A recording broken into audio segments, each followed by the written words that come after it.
recording. All right, thank you. Laptops down, thank you. That's the second reminder. Third time I'll take it away. Here we go. So 5G is our last exercise for this week. Remember, your homework is 2 exercises per week, and I had checked. Homework had improved a bit, but still got to catch up. Make sure 2 each week. That's your goal. 5G, we're doing expanding brackets. Can you feel up here? This is called the distributive law. I want you to fill in, when you're multiplying the brackets, we are doing A times B. So draw the arrow and write A times B. Plus, and you can also, must also do A times C, where the arrows are the same. Write that down first, and I'll explain why we do that in a logical sense. The more terms there are in the brackets, then you have to times every term in the bracket. So if I zoom in, if I asked you just inside the brackets, ignore everything outside the brackets, how many terms are there inside the brackets? Can I please have, let's go with Hamza. How many terms are there in the brackets? So just inside the brackets, how many terms do you see? 2. Very good. This is called one term. That's 2 terms. So the number of terms there are inside that bracket, the outside number, you'll be multiplying to it. So for example, if I had A times X plus Y plus Z, you would actually have to do A times X, A times Y, and A times Z, because again, you've got 1, 2, 3 terms. Okay, that's what the rule is saying. That's called the distributive law. So you're distributing it out. Question is why? Why do we times not just, and most students only do the first one. So most students at year 9, year 10, if they make a mistake, and that's how I know how they understand their algebra, is that most students only do A times B. Most students then forget to do A times C. And I'm not sure if they forget or whether they just don't understand why they do it. So I'm going to show you the logic here.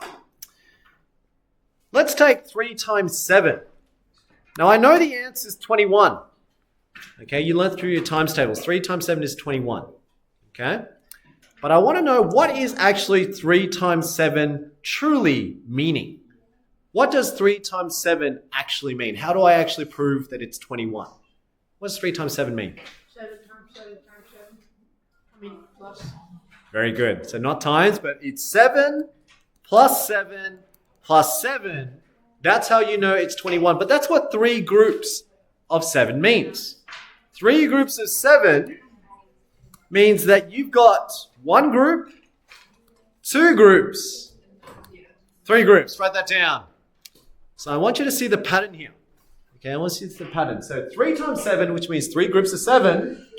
Then I have 1 group, 2 groups, 3 groups. 7 plus 7 plus 7 gives you 21. Fair call. Let's try the next one. So then that means if I said 3 groups of 2, what does 3 groups of 2 mean? Can I please have Mick? What do you think 3 times 2 mean? What does that mean? 2A. Very good. So it's 2 plus 2 plus 2. And again, it's 3 groups of 2. So 1 group, 2 groups, 3 groups, right? So that means even if I change that number 2, instead of 7, instead of 2, what if I said 3 times A? So 3 groups of A would then mean what, Xavier? A plus A plus A. Beautiful. A plus A plus A. And again, it's because you've got 1 group, 2 groups, 3 groups, and we normally write it as 3A because we're too lazy to write 3 times A, right? So we just write 3A. So that now leads to what we're actually doing, the distributive law. By the same theory, what if I, instead of just 1 letter A, what if I said A plus 2 and I'm doing 3 groups of A plus 2? So what does that mean? So if I said 3 times A, you said it was A plus A plus A. 3 times 2 was 2 plus 2 plus 2. 3 times 7 is 7 plus 7 plus 7. Then what is 3 times A plus 2? Right, Anna? This is where I want you to see the comparison. Can you see the pattern? There's a pattern going on. All I changed was this bit. That's all I changed. But everything else should still stay the same. What do you think it is, Carissa? So it's actually A plus A plus A plus 2 plus 2 plus 2. That is correct if you reorder it. I'm going to put it in a visual aspect so that people can see why Carissa is saying that. It's still the same thing. All I did was just add an extra number to it. But together, I'm saying I got 3 groups of them. So this is one group plus A plus 2. That's my second group. Plus A plus 2. That's my third group. Can you see? It means exactly the same thing. This is group 1, group 2, group 3. I haven't done anything different. I pretty much did exactly the same thing for all three. It was 7 plus 7 plus 7, 2 plus 2 plus 2, A plus A plus A. This is A plus 2, and A plus 2, and A plus 2. 3 groups. Yeah, all separated by a plus sign. So, why did Carissa say A plus A and then 2 plus 2 plus 2? Well, we know that with addition, the order doesn't matter. Whether you do 3 plus 7, which is 10, or 7 plus 3, it's still 10. So why don't you just reorganize it and rewrite it as A plus A plus A. Keep all the letters together, and then 2 plus 2 plus 2. Because you've got 3 2s. 1, 2, 3. And you've also got 1, 2, 3 A's. So here's my 3 A's, and here's my 3 2s. 1, 2, 3. But you just told me before that 2 plus 2 plus 2 is the same thing as writing. Same thing as writing? 3 times 2, 3 groups of 2. So this underneath, I want you to copy it down so you can see the logic. This is 3 groups of 2. And then A plus A, which we can see up here, A plus A was 3 times A. So this one down here is also 3 times A, separated by a plus or a minus sign. Can you see how the rule works? So I said, what is 3 times A plus 2? And it ends up being that outside number, I have 3 groups of A, and I also have 3 groups of 2. That's why the rule says, well, instead of doing what I just did, that's a long step. There's 2 steps there to get to where I'm simplifying. So we teach you a rule now, and that's why a lot of students just memorize the rules, but they don't actually get why it works. This is the reason why. Because you're just saying you've got 3 groups of A plus 2, so you end up with 3 A's and 3 2's, just logically, right?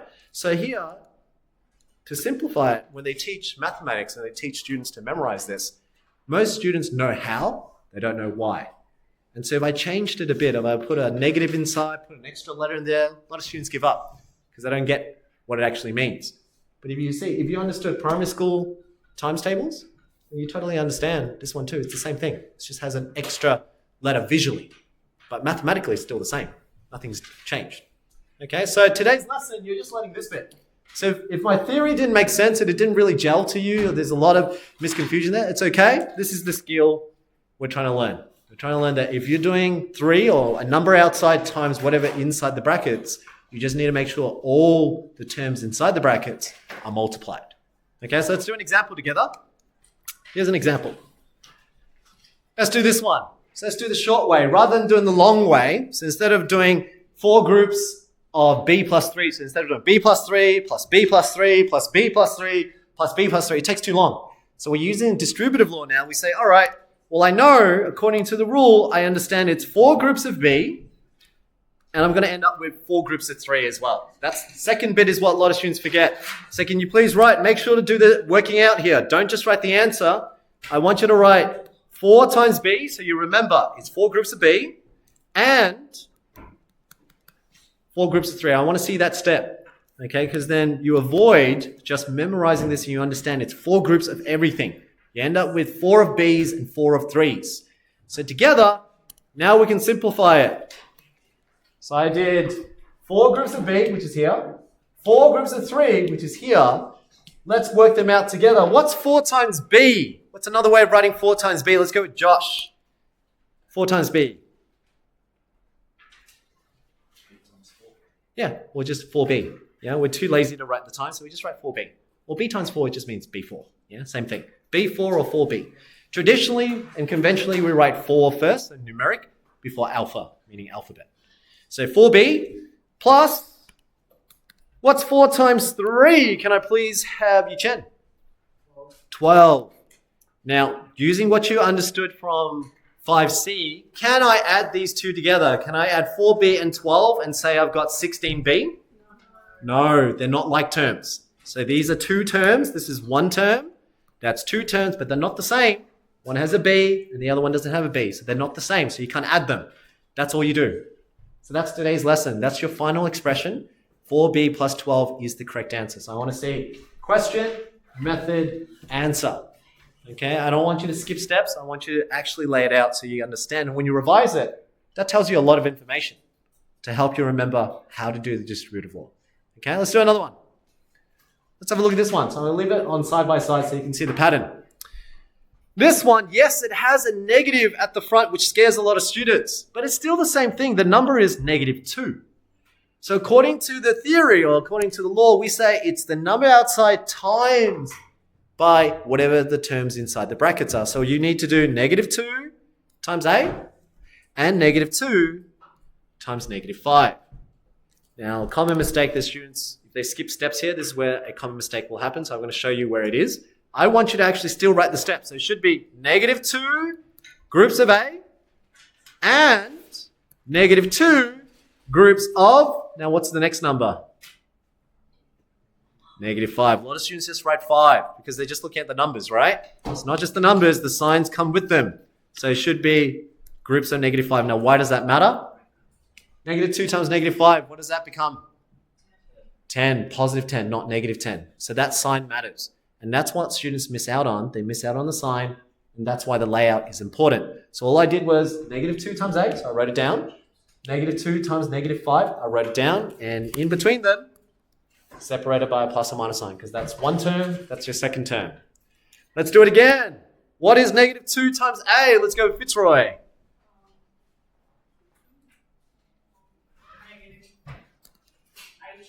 Ooh, oh yeah? Yeah, -A2, or normally we write -2A, same thing. Okay, so we normally like to do numbers first before letters, but A2 is the same thing. A2 actually means A times 2. Okay, but we normally do it numeric alpha. That's the order we write it. So -2A, very good. And the next one is -2 times -5, which we said before was 10, and it was a positive 10. So you actually now have, this is your final expression, and again, you cannot add these two terms because they are different terms. They're not the same. One has an A, the other one doesn't have an A. So you can't group them together. Okay, and that's your final answer. -2A plus 10. So far, so good? Let's try the next one. So you can see I'm increasing the difficulty from 1, it's all positive numbers. I chucked in some negatives, and then now I'm putting more letters. Okay, so when you're choosing the questions, please don't just do ABC, because I'm seeing in your homework, a lot of you are just doing ABC, ABC. But that doesn't challenge you, doesn't change the problem. I'm doing 3 questions, but 3 questions are different. Each one is increasing. You want to do that for yourself, okay? Let's do the last one. 3x times 2x plus 5y. So someone guide me now. So now that you've got a bit of an idea, what do we do here now, Jacob? Let's go with Jacob. What's the outside number? What do we have? 3x, very good. It's not just the 3, it's 3x. Now, according to distributive law, Charlie, what do I do with the 3x? Good. Very good. So same thing as before. It's still 3x times 2x and then 3x times 5y. Write it down. Okay, don't try to do it all in your head. Write it down. So here we go. Right, 3x times 2x. That's one group. Next one is 3x times 5y. So you've got 2 terms there. Yeah, so term 1, term 2. Now you've got to combine what you've done so far up until 3D. You learned how to multiply numbers and letters. So let's do this again, separated by a plus or minus sign. Let's see. Who wants to have a go with 3x times 2x? So this is one of our previous exercises that some students will make a mistake here. Carissa. Very good. So remember, 3 times the 2 you can. So 3 times 2 is 6. But be careful, x times x is not 2x. It is x squared. Okay, so here should be x squared. Very good. Plus. What's 3x times 5y? Let's go with, who have I chosen? Let's go with Ryan. What's 3x times 5y? 15xy. Beautiful. 15xy. And again, if you think about it, 3 times the 5 we can do, and then x times y we don't know. So that's why we'll leave it as 15xy. For those who are a bit confused there, you can actually break this apart. That's 3 times x. Multiplied to 5 times y. That's why we're doing 3 times 5, which is 15, and x times y, we don't know. We take off the times symbol because we're too lazy. Okay? Can we add these two terms together, Aqualia? Can I add those two terms together? No, why not? They're not like terms. This one is an x squared. This one has an x, but it's not an x squared, and it also has a y. Very different groups. Okay, yes, they share the same letter, but they're not exactly the same group. Okay, so your final answer is 6x squared plus 15xy. Cool? If I zoom out, these are your 3 different examples. That's the core skill for today. Now, if you flip over, there is a challenge one over here.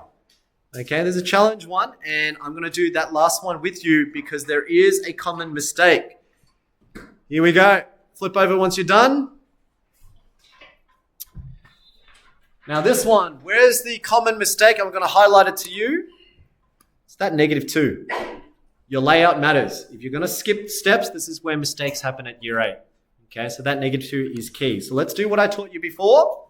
Number outside is currently 4. Number outside of this bracket is currently -2. So expand each bracket individually. Let's do the first one. 4. What am I multiplying the 4 with? The 4 is being multiplied with, let's go with Zara Jones. 4 times 2b, and then 4 times? Beautiful. So that's the first thing you do first. So do that bracket first. So I write it out. 4 times 2b, that's 1 term. Then I do the same thing again. I say 4 times 5. Just exactly like Zara said. In between is plus. Okay, because they're separated by a plus or minus sign. I've got 2 terms there. Then I do the same thing for the next one. So the next one is a -2. -2 times what, Xavier? B. Good, and? -1. Beautiful. I thought I'd catch you there, but I didn't. So that -1 is key. That's where students make a mistake. Okay, so a lot of students just look at the numbers. They go 2b, 5, and then they say b and -1, and 1. But it's actually -2 times b, so write it down. So we say -2 times b, and -2 times -1. That -1 is key. If you don't have that -1, it changes the entire expression. Yeah? In between them, they all have a plus. So I should have 4 of them. So that's 1, 2, 3, 4 terms. Because inside the brackets was 1, 2, and then 3, 4. So I should have 4 terms in total. Let's simplify them. Charlotte, what is 4 times 2b? 8b, very good, because 4 times 2 we know is 8. 8 times b we don't know, so we write 8b. 4 times 5, let's go with Eknor. Plus 20, very good, so this becomes 20. This is 8b. Plus, what's -2 times b? Let's go with Hamza. Yeah, -2b. We just don't know what the answer is, so we just write the number and the letter. So -2b. And then the last one, let's go with, who have I chosen? I've chosen Jacob already. Let's go with Oliver. Oh, sorry, that's -2 times -1. Not 2x. -2 multiplied to -1. So let's do 2 times 1. What's 2 times 1? 2, good. And if you have a negative times a negative? Positive, so it's just positive. Okay, so +2, and then now we put all the plus signs together. So we put a plus sign, put a plus sign, put a plus sign. So here we go. Now in this second line, we collect anything that's like terms. Does 8b have a like term? And with which one? -2b. -2b, very good. What is 8b take away 2b? Let's go with Belinda. 8b take away 2b? 6b. So this now gives me a total of 6 of those b's. Whereas 20, that's just the number. But I also have an extra number over here. 20 plus 2 gives me 22. I can't add those two together because they are different terms. So that's my final answer. 6b plus 22. But where was the common mistake? That one. If you didn't put that plus, that extra minus sign, that would have been a -2. And then you would have had 20 take away 2, which is 18. So instead of plus 22, your answer would have been plus 18. That's the difference. Okay? That's it for today's lesson. You've got this expansion, but remember your homework is this week 2 exercises. One we did last session, which is multiplying fractions and dividing fractions, and today is expanding. I think expanding is easier if you follow those steps. Clear layout. Fractions could be a bit harder. Yeah, so you pick and choose which one you want to work on first. We're going to stop the video.